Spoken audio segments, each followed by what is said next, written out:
संसदेच्या पावसाळी अधिवेशनाला येत्या 21 जुलैपासून सुरुवात होणार आहे. या अधिवेशनाआधी केंद्रातल्या मोदी सरकारच्या मंत्रिमंडळ विस्ताराची चर्चा जोरात आहे. मोदींनी 2 वर्षांपूर्वी तिसऱ्यांदा पंतप्रधान पदाची शपथ घेतली. तेव्हापासून त्यांच्या मंत्रिमंडळाचा विस्तार झालेला नाही. आता पुढच्या वर्षी होणाऱ्या उत्तर प्रदेश आणि पंजाबच्या निवडणुका डोळ्यांसमोर ठेवून लवकरच मोदींच्या मंत्रिमंडळाचा विस्तार होईल हे नक्की आहे. या मंत्रिमंडळ विस्तारात अनेक हाय प्रोफाईल नेत्यांची नावं कापली जाण्याची शक्यता आहे. निर्मला सीतारामन, धर्मेंद्र प्रधान, हरदीप सिंग पुरी यांना मंत्रिमंडळातून बाहेरचा रस्ता दाखवला जाईल असं म्हटलं जात आहे. सोबतच चर्चा आहे ती देशाच्या राष्ट्रपती पदाची. राष्ट्रपती द्रौपदी मुर्मू यांचा कार्यकाळ पुढच्या वर्षी संपतोय. त्यानंतर देशाचे नवीन राष्ट्रपती कोण असतील याबाबत वेगवेगळ्या शक्यता वर्तवल्या जात आहेत. सध्या या पदासाठी सर्वाधिक चर्चा आहे ती भाजपचे ज्येष्ठ नेते आणि संरक्षण मंत्री राजनाथ सिंग यांच्या नावाची. या मंत्रिमंडळ विस्तारात राजनाथ सिंग यांचं मंत्रालय सेफ राहील, पण त्यानंतर पुढच्या वर्षी त्यांना राष्ट्रपती केलं जाईल असं बोललं जात आहे. महत्त्वाचं म्हणजे राजनाथ सिंग यांना राष्ट्रपती बनवण्याचा प्लॅन स्वतः गृहमंत्री अमित शहा यांनी आखला असल्याच्या चर्चा होत आहेत. नक्की घडतंय काय?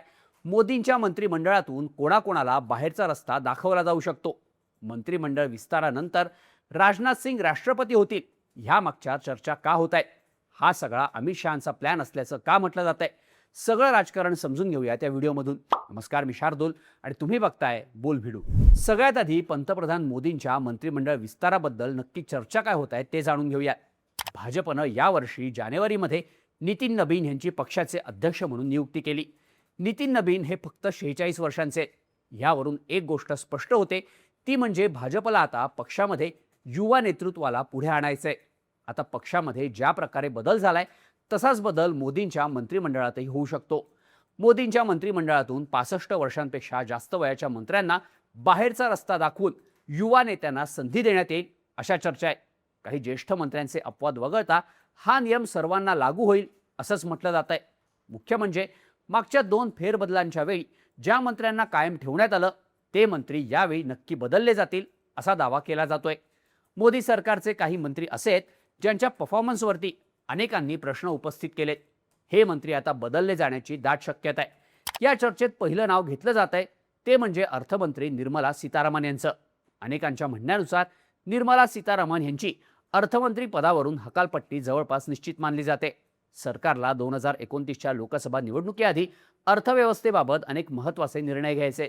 त्यामुळे निर्मला सीतारामन यांना अर्थमंत्री पदावरून हटवलं जाऊ शकतं. निर्मला सीतारामन यांच्या जागी रिझर्व्ह बँकेचे माजी गव्हर्नर शक्तिकांत दास यांची वर्णी लागू शकते अशा चर्चा आहे. नरेंद्र मोदींनी याआधी 2019मध्ये परराष्ट्र सेवेतले अधिकारी एस जयशंकर यांना थेट परराष्ट्र मंत्री केलं होतं. आता तसाच काहीसा प्रयोग अर्थ मंत्रालयाबाबतही केला जाऊ शकतो.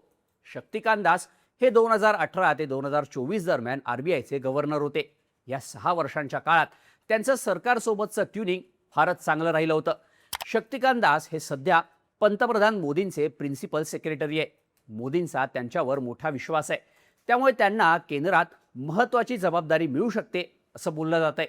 शक्तिकांत दास यांच्यासोबतच अर्थमंत्री पदासाठी पियुष गोयल यांच्या नावाचीही चर्चा आहे. गोयल यांच्याकडे सध्या वाणिज्य आणि उद्योग मंत्रालय आहे. टॅरिफच्या विषयावर अमेरिकेशी बोलणी असो किंवा युरोपियन युनियनशी ट्रेड डील, सगळ्यामध्ये पियुष गोयल यांनी महत्त्वाची भूमिका निभावली आहे. त्यामुळे आता केंद्रात त्यांचं प्रमोशन होऊ शकतं अशा चर्चा आहे. यासोबतच शिक्षण मंत्री धर्मेंद्र प्रधान आणि पेट्रोलियम मंत्री हरदीप सिंग पुरी यांनाही मंत्रिमंडळातून काढलं जाईल अशी शक्यता वर्तवली जाते. नीट पेपर लीकच्या मुद्द्यावरून धर्मेंद्र प्रधान यांच्यावर सर्व बाजूंनी टीका झाली आहे. त्यांच्या राजीनाम्यासाठी देशभरात अनेक ठिकाणी आंदोलनही झाली आहेत. धर्मेंद्र प्रधान हे मूळचे ओडिशाचे. तिथे 2024 पासून भाजपचे मोहन चरण माझी मुख्यमंत्री आहेत. पण त्यांचा कार्यकाळ सततच्या वादांमुळे चर्चेत राहिलाय. त्यामुळे त्यांना मुख्यमंत्री पदावरून हटवून तिथे धर्मेंद्र प्रधान यांची वर्णी लागू शकते किंवा त्यांना दुसरं मंत्रालय सुद्धा मिळू शकतं. काही पत्रकारांच्या म्हणण्यानुसार पंतप्रधान नरेंद्र मोदी हे धर्मेंद्र प्रधान यांच्यावर नाराज आहेत. मोदींनी त्यांना मागच्या 2 महिन्यांपासून भेटायला वेळ दिलेला नाही असा दावा केला जातोय. त्यामुळेच त्यांना हटवलं जाण्याच्या चर्चा व्हायला लागल्यात. दुसरीकडे एप्स्टीन फाईल्सवरून हरदीप सिंग पुरी यांच्यावर अनेक आरोप झालेत. या प्रकरणात आणखी काही खुलासे झाले आणि यामुळे पुरी यात अडकले तर सरकारच्या अडचणी विनाकारण वाढू शकतात. त्यामुळे त्याआधीच पुरी यांना मंत्रिमंडळातून बाहेरचा रस्ता दाखवला जाऊ शकतो असंच म्हटलं जात आहे. आता या सगळ्यामध्ये राजनाथ सिंह यांच्या राष्ट्रपती पदाच्या चर्चा नेमक्या काय आहेत ते बघूयात. मंत्रिमंडळ विस्तारानंतर राजनाथ सिंह यांना राष्ट्रपती केलं जाईल असं का म्हटलं जातंय ते समजून घेऊ.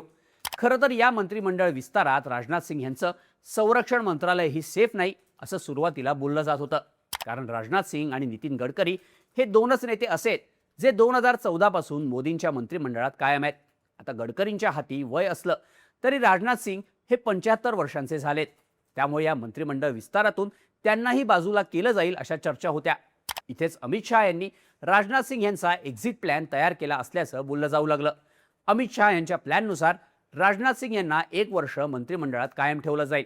त्यानंतर पुढच्या वर्षी जेव्हा राष्ट्रपती पदाच्या निवडणुका होतील त्यावेळी राजनाथ सिंह यांना भाजपकडून राष्ट्रपती पदाचा उमेदवार जाहीर केला जाईल अशा चर्चा जोरात सुरू आहे. असं करून अमित शहा एका दगडात अनेक पक्षी मारू शकतात. आता हे कसं ते बघूया. खरं तर नरेंद्र मोदी यांच्या उत्तराधिकाऱ्याच्या शर्यतीत भाजपमध्ये अमित शहा यांचं नाव पहिल्या क्रमांकावर येतं. मोदींनंतर शहांना पंतप्रधान व्हायचंय हे कोणापासूनही लपलेलं नाही. पण या शर्यतीत राजनाथ सिंह यांच्या नावालाही मोठं वजन आहे. राजनाथ सिंह यांची ज्येष्ठता, पक्षातलं त्यांचं सर्वमान्य नेतृत्व आणि संघाशी असलेले चांगले संबंध यामुळे मोदींनंतर पंतप्रधान पदासाठी त्यांचं नाव कायम घेतलं जातं. पण आता समजा राजनाथ सिंह पुढच्या वर्षी देशाचे राष्ट्रपती झाले तर ते आपोआपच पंतप्रधान पदाच्या शर्यतीतून बाहेर पडतील. थोडक्यात काय तर 2029च्या निवडणुकीआधी पक्षातला अमित शहा यांचा एक मोठा स्पर्धक आपोआपच कमी होईल. दुसरीकडे स्वतः राजनाथ सिंह यांना सुद्धा मंत्रिपद सोडून राष्ट्रपती बनण्यामध्ये काहीही अडचण असणार नाही. कारण या माध्यमातून ते आपल्या मुलाला केंद्रीय राजकारणात सेटल करू शकतात. राजनाथ सिंह यांचे ज्येष्ठ चिरंजीव पंकज सिंग हे सध्या उत्तर प्रदेशच्या विधानसभेत आमदार आहेत. सोबतच ते उत्तर प्रदेश भाजपचे उपाध्यक्षही आहेत. आता चर्चा आहे की राजनाथ सिंह यांना राष्ट्रपती केल्यानंतर पंकज सिंग यांना त्यांच्या लखनौ लोकसभा मतदारसंघातून उमेदवारी दिली जाईल. त्यांना केंद्रात एखादं मंत्रिपदही दिलं जाऊ शकतं अशा चर्चा आहेत.